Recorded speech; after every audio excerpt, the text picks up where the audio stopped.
सुन बड़ो, हम तोरा के खुलेआम वार्निंग देता नहीं।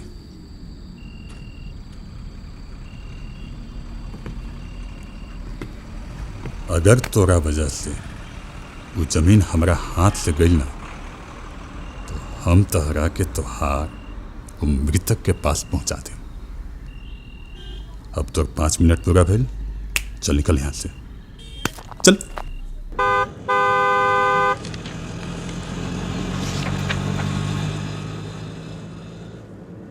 ये तो गुंडागर्दी है।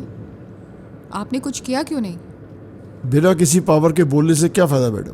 फिर भी पुलिस में कंप्लेन तो कर ही सकते थे। आगे हम खुद देख लेते। मैडम जैसा कि मैंने आपको बताया ना, पुलिस वाला तो वहां खड़ा खुद उसकी गाड़ी धो रहा था। ओपनली थ्रेट किया है उसने आपको। पुलिस प्रोटेक्शन चाहिए तो मैं डिपार्टमेंट में बात कर सकती हूँ। लोकल गुंडा है, क्यों वो लगना? और वैसे भी मुझे नहीं लगता कि वो इस धमकी के आगे कुछ कर पाएगा। खैर जाने दीजिए, आप अगला मुद्दा ही देखिए।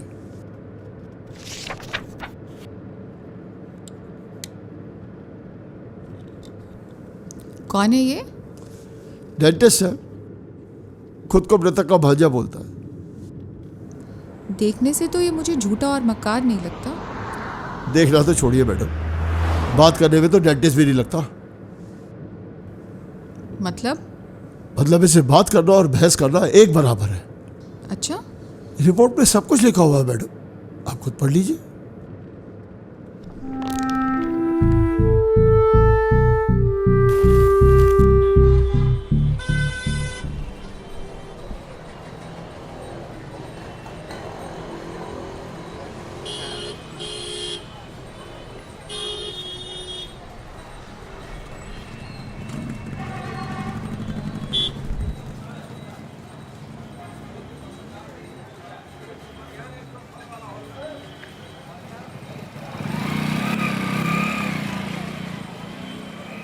नमस्कार दोस्तों, आज हम बात करेंगे कि अगर हमारे मुंह में दांत नहीं है, 1-2 दांत नहीं है या पूरे दांत नहीं है, तो हम उनके क्या उपचार कर सकते हैं, कितने तरीके से उनको बदल सकते हैं, हमारे पास क्या ऑप्शंस है।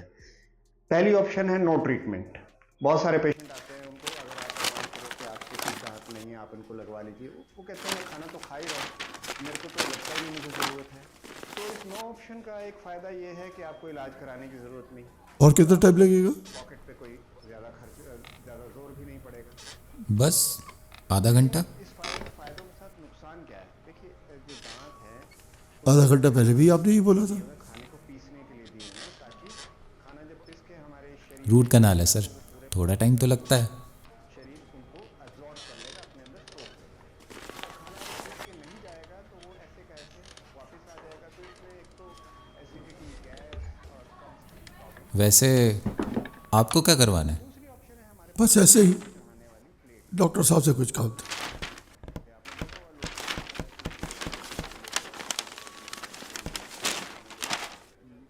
दांत का?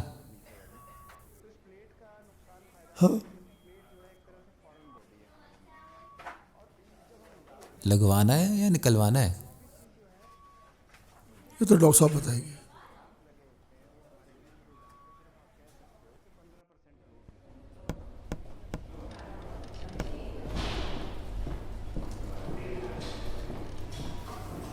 Root canal? यार आप सवाल बात पूछते हो। मत बताइए, मैं तो आप ही के भले के लिए पूछ रहा था।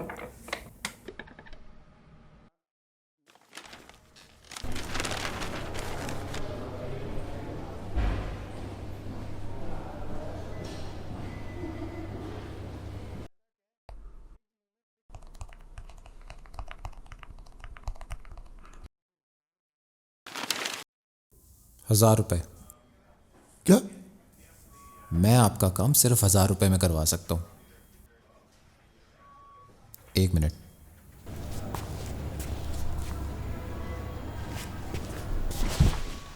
यहाँ आपका रूट कनाल होगा ₹7000 में। पास ही में मेरे दोस्त की दुकान है, वहाँ आपका यही काम ₹1000 में हो सकता है। दुकान क्लिनिक एक ही बात है। नहीं, धन्यवाद। ₹50 में दांत भी निकाल देता है, वो भी प्लास से। यहाँ तो पहले एनेस्थीसिया देंगे, फिर पता नहीं कौन सी मशीन से दांत निकालेंगे। तुम्हारा दोस्त प्लास से दांत निकालता है? हाँ, छाती पे घुटना रखता है और प्लास से निकाल देता है। घबराइए नहीं, उसका हाथ इतना सदा हुआ है कि दर्द शुरू होने से पहले दांत निकाल के हथेली पे रख देगा। बोलो, करवा दूं?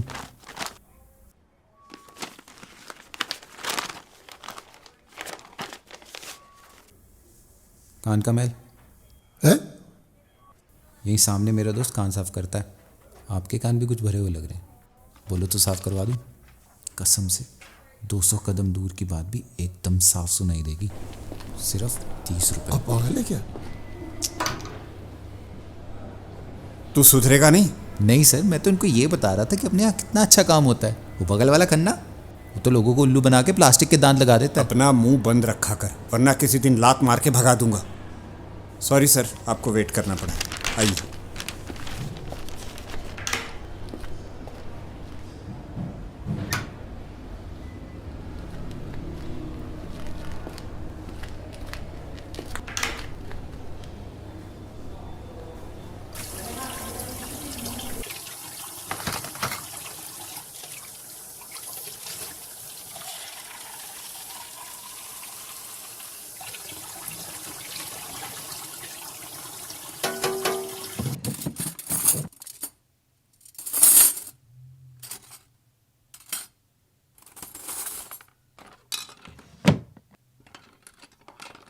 आप चाहें तो सवाल पूछना शुरू कर सकते हैं, लेकिन कोशिश कीजिएगा सवाल सरल और संक्षिप्त हो, क्योंकि 15 मिनट के बाद मेरा अगला पेशेंट आने वाला है।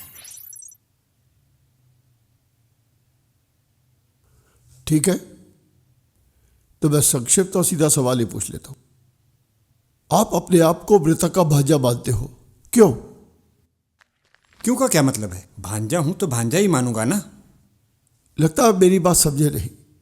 मेरा कहने का मतलब है कि मृतक की कोई बहन नहीं थी, तो आप उनकी बहन के बेटे कैसे हो गए? आपको किसने कह दिया कि मृतक की कोई बहन नहीं थी? मेरी माँ और मृतक दोनों भाई बहन थे। वो बोले भाई बहन थे, सगे नहीं।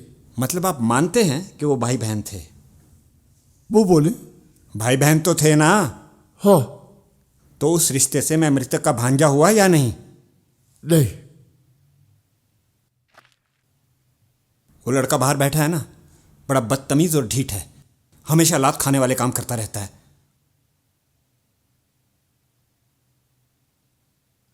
मतलब आप मुझे भी लात मारना चाहते हैं? अगर आप इसी तरह से बदतमीजी करते रहे तो बात लात से आगे भी बढ़ सकती है। मैंने कोई बदतमीजी नहीं की है। मैं सिर्फ ये बोल रहा हूं कि लीगली आपका मरने वाले के साथ कोई रिश्ता नहीं है। लेकिन मेरी माँ का तो था। लीगल नहीं, सामाजिक रिश्ता था। कानून समाज के लिए ही बना है ना। आप उसे साबित नहीं कर पाएंगे। मुझे साबित करने की जरूरत भी नहीं है, उसके लिए संविधान है ना। अब इसमें संविधान कहां से आ गया? जहां से आपका कानून आया। आप तो बात को भैंस में बदल रहे। 300 करोड़ रुपए के लिए मैं भैंस को घोड़े में भी बदल सकता हूं। सर, आपसे तो बात करना ही बेकार है। और आपके मुंह से कौन सा 500-500 रुपए के नोट निकल रहे हैं? मेरी हर बात को शुरू से काटे जा रहे हैं। भाई बहन के नेक रिश्ते को नाजायज ठहराते हुए आपको शर्म नहीं आती? मैंने आपके रिश्ते को नाजायज ही कहा है, सामाजिक कहा है। और जिस रिश्ते की आप दुआई दे रहे हैं ना, कोर्ट में 5 सेकंड भी नहीं टिक पाएगा। जज पहली तारीख में आपको जायदाद से बेदखल कर देगा, तब वहां पर भी इसी तरह बहस कर लीजिएगा आप। कर लूंगा, जरूरत पड़ी तो हाथापाई भी कर लूंगा। तो आप जज के साथ भी लड़ेंगे? लड़ लूंगा। लोग 300 रुपए के लिए एक दूसरे की मां बहन कर देते हैं, यहां मामला 300 करोड़ रुपए का है। ऐसे ही हार मानने वाला नहीं हूं मैं। लेकिन अभिमन्यु जी, यह बात मारपीट की नहीं है, कानून की है।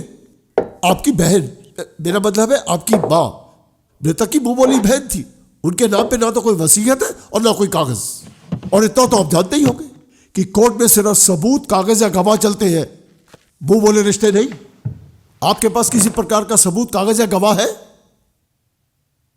वसीयत या कागज तो नहीं, लेकिन गवाह है। क्या आपके पास गवाह है? जी हां। आज से 55 साल पहले मृतक ने जब वसीयत के बारे में मेरी मां से बात की थी, तो उस समय उस घर में काम करने वाले नौकर शंभू काका भी वहां थे। अच्छा, क्या मैं उनसे मिल सकता हूं? जी नहीं। क्यों? क्योंकि आज से 20 साल पहले उनका देहांत हो चुका है। इबोला से उनकी मौत हो गई थी, लेकिन मरने से पहले ये बात उन्होंने मुझे बताई थी।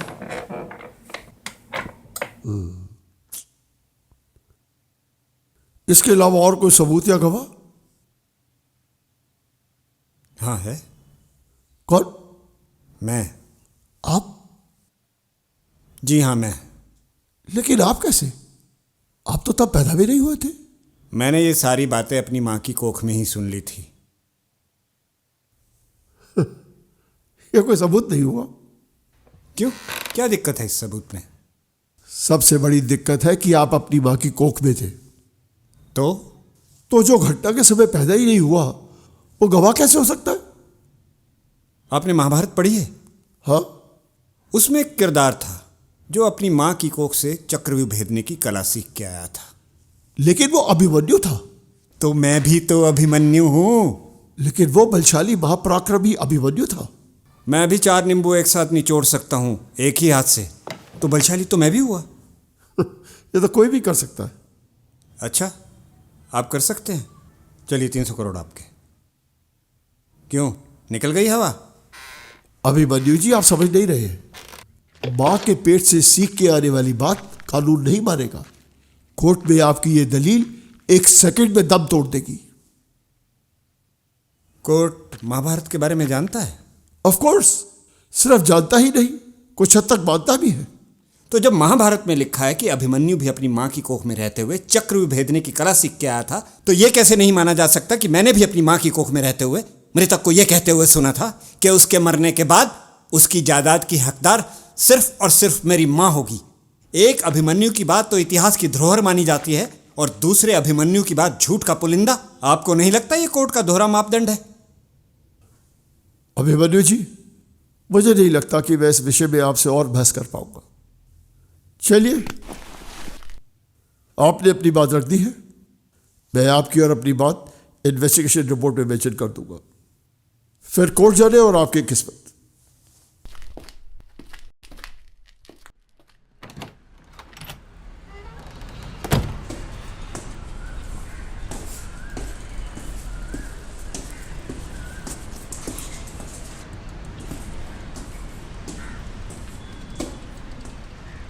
बाल कटवाने तो नाई भी है।